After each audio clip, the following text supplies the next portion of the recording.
So there will be no music today. I won't be playing for you, but we'll go through some of Hellraiser, or as the book is called, the Hellbound Heart, which is pretty metal in and of itself.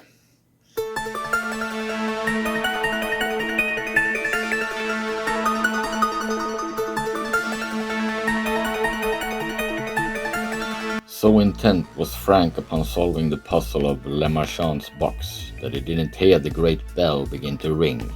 The device had been constructed by a master craftsman, and the riddle was this, that though he'd been told the box contained wonders, there simply seemed to be no way into it.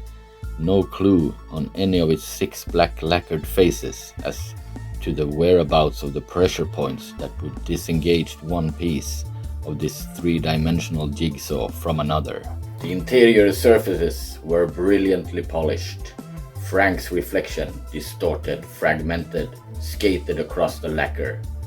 Le Marchand, who had been in his time a maker of singing birds, had constructed the box so that opening it tripped a musical mechanism which began to tinkle a short rondo of sublime banality. That's the kind of shit that inspires me to write. That's the kind of shit more lyric writers should read in metal. So I've read some of his books. It's always been a huge inspiration actually when writing. If you know about my musical life, I write a lot of lyrics. So he's one of the inspirations for sure. This is the Hellbound Heart. Yeah, so the Hellbound Heart is a horror novella by Clive Barker that was the basis for the 1987 movie Hellraiser. It was originally published in November 1986. The novella kind of builds on Clive Barker's collected short stories, The Books of Blood. On the surface, Hellraiser might seem like trash culture, but Clive Barker wrote the book that the movie is based on, and he was also responsible for the movie. So there's a lot of mythos and lore behind Hellraiser. Clive Barker was actually going to call the movie Sadomasochists from Hell, which wasn't the best title maybe. There's a few differences between the book and the movie. For example, the puzzle box is called the Lament configuration in the movie, and in the book it's called the Le Marchand configuration, which sounds a bit more sexy actually. And that's because Le Marchand was a toy maker who made toys and also made the puzzle box. The vibe is a little bit different between the book and the movie.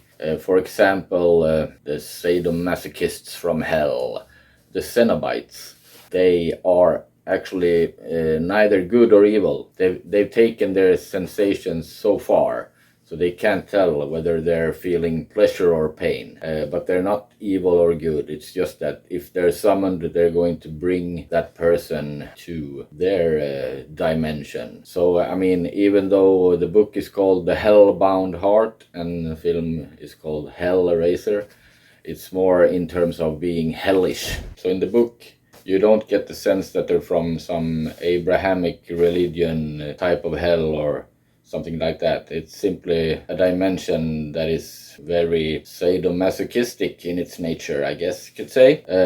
But when they did the movie, and when the Cenobites appear, they're just a group, and Pinhead isn't really mentioned especially. It's just one in that group. And Pinhead is also genderless. But when they made the movie, they kind of pulled Pinhead out of the crowd and made him the leader. Probably because he was the most striking in his looks, with the pins coming out of his head. Pinhead is actually a nickname they gave him during the movies, filming the first and second movie. And from the second movie, he became widely known as Pinhead. Pinhead was never supposed to be from hell. So Clive Barker made a point to not use the word hell when describing the place where the Cenobites come from. Frank is a nihilist and selfish moral degenerate who has participated in every hedonistic pleasure, extreme experience, and sexual perversion known to man, each time seeking a greater pleasure higher than the last. So jaded, Frank hears a rumor of a mysterious puzzle box, which is the Le Marchand configuration. The Le Marchand configuration opens a gateway to a realm of carnal pleasures. Frank tracks down the puzzle box and manages to solve the puzzle, and a gateway opens in the wall, and appearing from it are the cenobites, a race of distorted creatures who practice an extreme form of sadomasochism centered around agonizing torture and mutilation. They see little difference between extreme pleasure and extreme pain, and they drag Frank, willingly at first, into their extra-dimensional realm, where Frank begins what he realizes too late will be an eternity of torture. Frank's brother, Rory, moves his family into the house where Frank performed his ritual with the puzzle box. And Rory is married to Julia, who had an affair with Frank a week before her wedding, and has ever since lusted for him while staying married to Rory for the financial support he provides. Due to an accident, several drops of Rory's blood land on the spot where Frank performed his ritual, prior to being snatched into the Cenobites' realm. This allows Frank to contact the physical world, at first only as a whisper in the wall, then as an emaciated corpse. Julia, hoping to rekindle their affair, promises to help him. While Rory is at work, Julia begins picking up men whom she lures into the attic and sacrifices them to Frank, whose body becomes more substantial and whose consciousness more stable with every sacrifice. Kirsty, a friend of Rory, suspects that Julia is having a series of affairs and begins to trail her. In the movie, Kirsty is actually the daughter of Rory, who is called Larry. Forget about that, this is the book. Anyway, Kirsty suspects that Julia is having a series of affairs and begins to trail her. After sneaking into the house, Kirsty has an altercation with Frank and ends up stealing his puzzle box, knowing only that Frank has some form of extreme attachment to it. After the fight, she collapses on the street. Upon awakening in the hospital, she solves the puzzle box and summons one of the Cenobites. She makes a deal with the Cenobites, offering to deliver Frank back to them in her place.